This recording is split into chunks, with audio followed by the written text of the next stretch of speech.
Hi friends, നമ്മൾ ഇപ്പോൾ ഇവിടെ നോക്കുന്നത് ഒരു കുഞ്ഞ് ആംപ്ലിഫയർ ആണ്. LA4440 വെച്ചിട്ടുള്ള സാധാരണക്കാരുടെ ഒരു ചെറിയ കുഞ്ഞ് ആംപ്ലിഫയർ. ഇതിലൊരു IC ഞാൻ മാറ്റിയിട്ടേക്കുന്നതാണ്. ഒന്ന് പുതിയതാണ്, മാറ്റിയത് പഴയത് ഇതാ കിടക്കുന്നു. ഈ കാണുന്നത് പുതിയത് മാറ്റിയിട്ടേക്കുന്നതാണ്. ഈ വീഡിയോ ഇപ്പോൾ ഞാൻ എടുക്കാൻ കാരണം ഒരു കാര്യം നിങ്ങളെ വ്യക്തമായി കാണിക്കാനാണ്. ഈ ഹീറ്റ് സിങ് ഈ ICയിൽ പിടിപ്പിച്ചിരുന്ന ഹീറ്റ് സിങ് ആണ്.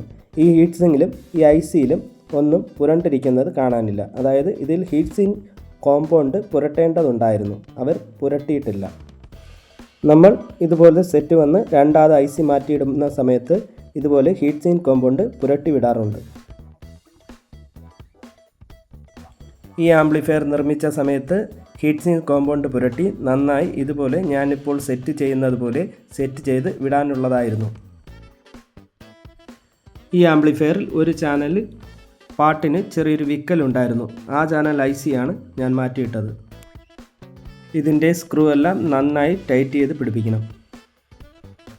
ഈ ഹീറ്റ് സിങ് കോമ്പൗണ്ട് ചെറിയ ഡെപ്പികളിലും 15 രൂപ മുതൽ കിട്ടുന്നതായിരിക്കും.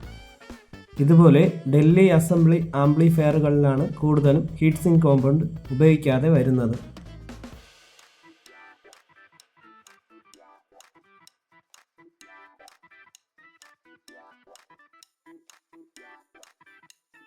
നമ്മൾ പാട്ട് വയ്ക്കുന്ന സമയത്ത് IC നല്ലവണ്ണം ഹീറ്റാവും.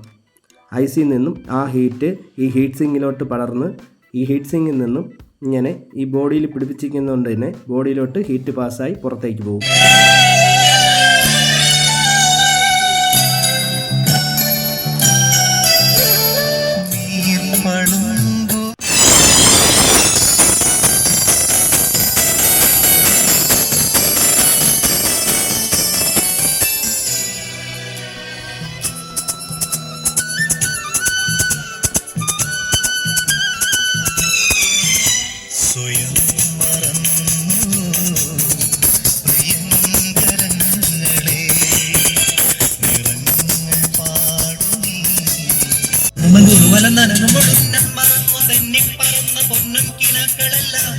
ഒന്നിച്ചെടുത്ത് കരളിനകത്ത് ചില്ലിട്ടടച്ചതല്ലേ.